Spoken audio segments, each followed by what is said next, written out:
안녕하세요.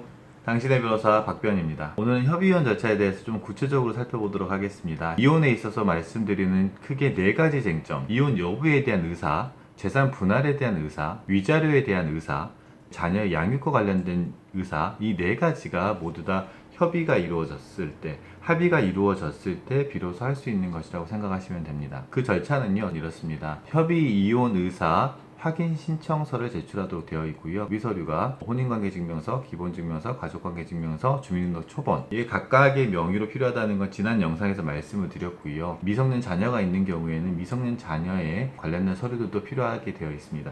배우자와 함께 법원에 직접 방문하셔야 되고요. 이 대리를 할 수 있는 방법이나 대신할 수 있는 방법들이 전혀 없습니다. 이 절차를 마친 이후에요.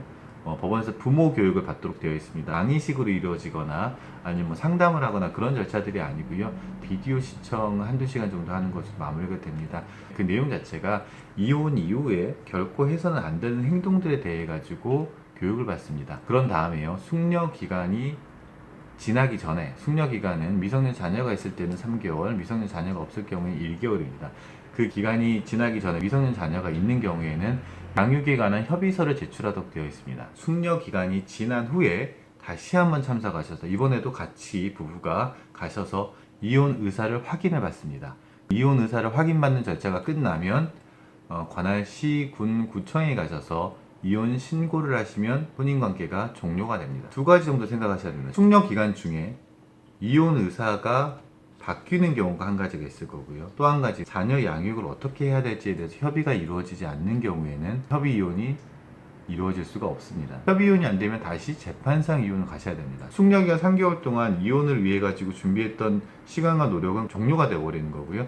다시 처음부터 재판상 이혼을 진행해야 되기 때문에 애초에 생각하셨던 목적, 그러니까 좀 조속하게 종료를 하고 싶다는 목적 자체를 이루지 못하는 경우가 생길 수도 있습니다. 또 한 가지 문제점이 있습니다. 제가 말씀드렸죠. 네 가지 쟁점 중에 두 가지 정도 같은 경우에는 법원에서 확인을 하지만 나머지 두 가지 쟁점에 대해 가지고는 협의 이혼 절차에서 의무사항이 아니라는 겁니다. 재산 분할하고 위자료 부분입니다. 위자료 부분 같은 경우에는 유책 배우자 경우에는 3천만 원 정도, 일방의 유책을 단정하기 어렵다 그러면은 한 1,500 정도에서 좀 정리가 되기 때문에 정말 근데 문제가 되는 건 뭐냐면 재산 분할에 관한 부분입니다. 재산 분할을 할 때 두 가지 정도 생각하실 수가 있을 겁니다. 첫 번째, 재산의 범위가 어떻게 될까? 기여분을 어떻게 나눌 것인가가 두 번째 쟁점이 될 것입니다. 당사자 사이에서는요, 그걸 확인할 수가 좀 어려운 경우들이 생기게 됩니다. 재산이 아주 많은데 배우자 일방이 그 재산을 모두 다 관리를 하고 있으면 상대방 배우자 같은 경우에는 그거에 대해서 전혀 알지를 못하고요. 이혼에 이르러서는 가정관계가 이미 파탄이 났기 때문에 그걸 꼬치꼬치 따지는 것들도 대화 자체가 안 되는 경우들이 있습니다. 지긋지긋한 이혼을 종료하기 위해 가지고 재산 관리를 하고 있던 분의 의사에 따라서 할 수밖에 없습니다. 재판상 소송을 하게 되면 이 비대칭을 좀 바로잡기 위해 가지고 사실 조회나 문서제출 명령 신청이나 뭐 성명 준비 명령 등을 통해서 여러 가지들을 확인할 수가 있는 것들이 있겠죠. 또 한 가지는요, 재산이 너무 없고 오히려 빚이 너무 많을 때가 문제가 됩니다. A와 B가 이혼을 하는데요, B의 채무가 10억이 있습니다. B가 그 채무를 다 떠안고 A, B 사이의 협의 이혼을 종료가 됩니다.